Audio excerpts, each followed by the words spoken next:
तुम्हारा विवाह। गणेश का विवाह? गणेश का विवाह? और अभी? हाँ माँ, मेरा विवाह। तुम्हारा विवाह होने वाला है? ये किसने कहा तुमसे? नंदी जी ने। इसलिए तो मैं जता रहा था कि मैं अभी विवाह योग्य नहीं हुआ। कहीं मुझसे तो कोई भूल नहीं हुई जिसके कारण ये उत्पात हुआ?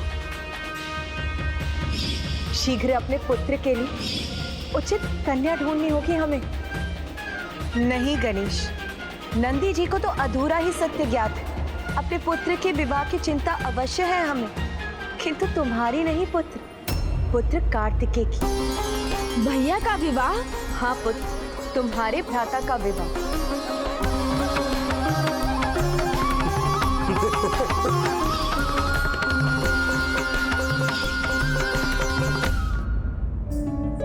किंतु विवाह के लिए एक योग्य वधू का चुनाव करना होता है, किंतु अभी वो योग्य कन्या नहीं मिली है जो योग्य वधू बन सके। तो आपने मुझे क्यों नहीं बताया माँ? कन्या तो मैं ढूंढ लाऊंगा, इसमें तो बहुत आनंद आएगा। किंतु आपने तो अभी दिखाया ना कि आप एक बालक हैं, फिर कन्या कैसे ढूंढेंगे? लो, पुनः आरंभ कर दिया इन्होंने बड़ों की भांति कार्य करना। ये कार्य कठिन अवश्य है, किंतु मुझे पूर्ण विश्वास है कार्तिकेय के लिए उचित कन्या मिल ही जाएगी। आप चिंता ना करें प्रभु, हमें ज्ञात है कि देवी पार्वती को इस चुनाव की चिंता करने की आवश्यकता नहीं। मैं स्वयं ही उनके पास जाकर उनकी उलझन मिटा दूंगी। अब आप सभी अपने कार्य कीजिए, गणेश अब आपको नहीं सताएगा। प्रणाम माता।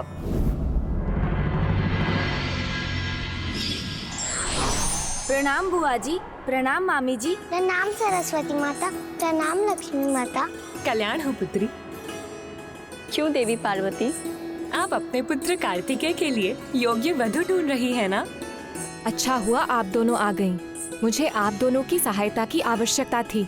चिंता मत कीजिए देवी। देवी लक्ष्मी ने तो कार्तिकेय के विवाह के लिए योग्य कन्या ढूंढ भी ली है। योग्य कन्या ढूंढ भी ली है? हाँ देवी पार्वती, श्री हरि नारायण की पुत्रियां, श्री हरि नारायण की पुत्रियां, जिन्हें स्वयं पुत्र कार्तिकेय ने अर्धांगिनी के रूप में स्वीकार करने का वचन दिया था। पुत्र कार्तिकेय ने वचन दिया था, किंतु कब? मामी जी, आपने कन्याओं का उल्लेख किया, तो क्या भैया कार्तिकेय की एक से अधिक अर्धांगिनी होंगी?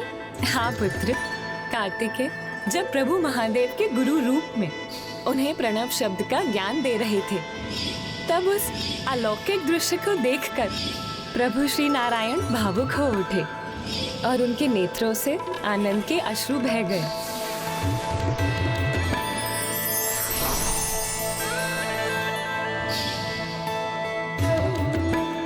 और फिर वो दोनों पुष्प दो सुंदर कन्याओं में परिवर्तित हो गए।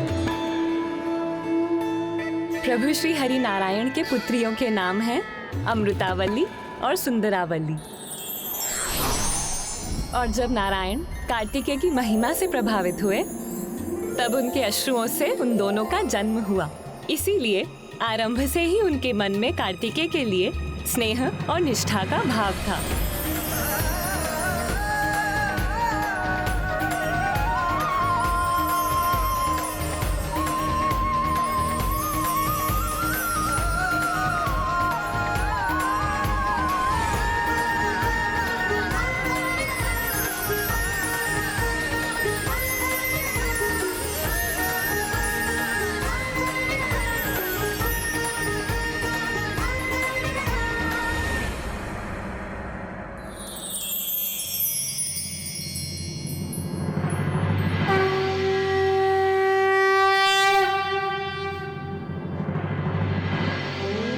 कार्तिकेय की महिमा से प्रभावित होकर वो दोनों कन्याएं उनके लिए तपस्या करने लगी।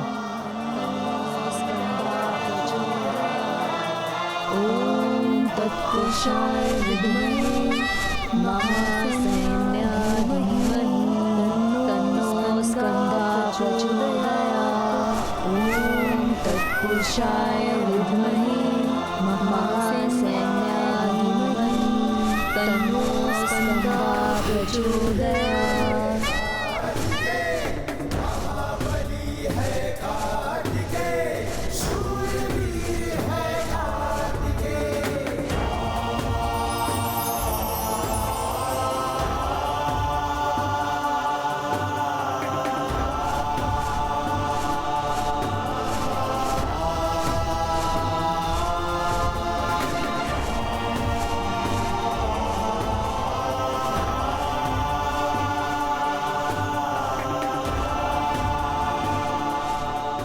प्रणाम प्रभु।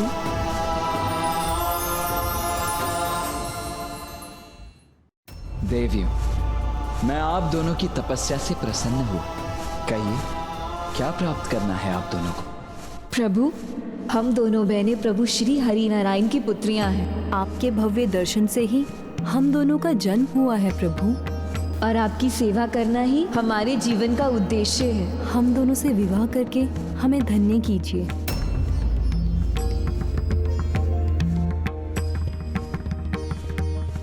किंतु देवियों, मैं अपने जन्म के उद्देश्य की पूर्ति किए बिना आप दोनों से विवाह भला कैसे कर सकता हूं?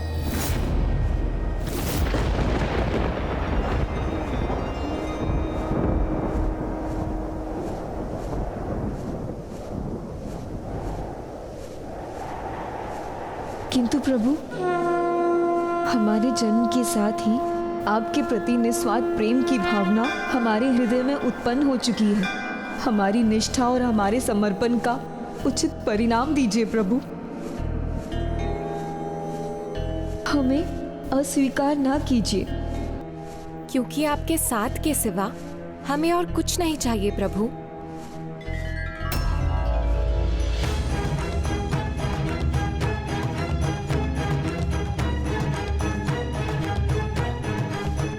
देखिए देवियों, मेरी संपूर्ण निष्ठा मेरे कर्तव्य के प्रति ही है, अर्थात दक्षिण के अत्याचारी आतंकी असुरों से सभी को मुक्त कराना।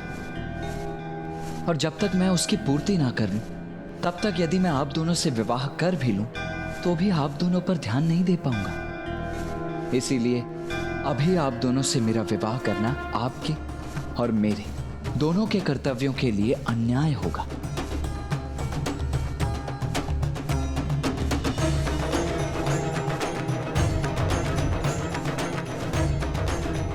किंतु आप दोनों चिंतित ना हो। मैं आप दोनों को एक वचन देता हूं कि आपके अगले जन्म में जब सभी परिस्थितियां उचित होंगी, मैं आप दोनों से विवाह अवश्य करूंगा।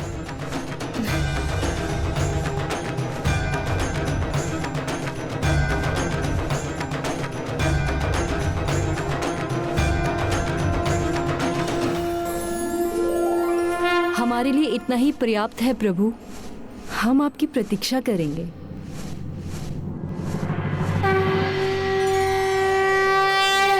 तो क्या भैया के विवाह के लिए हमें उन दोनों देवियों के अगले जन्म की प्रतीक्षा करनी होगी? नहीं पुत्र गणेश, कुमार कार्तिकेय से वचन प्राप्त करते ही उनके जीवन का उद्देश्य पूर्ण हो गया था और वहीं से आरंभ हुई उनके पुनर्जन्म की कथा। देवी पार्वती, आपको यह जानकर प्रसन्नता होगी कि उनका पुनर्जन्म हो चुका है और वो घड़ी दूर नहीं जब कार्तिकेय के संग उनका विवाह संपन्न होगा।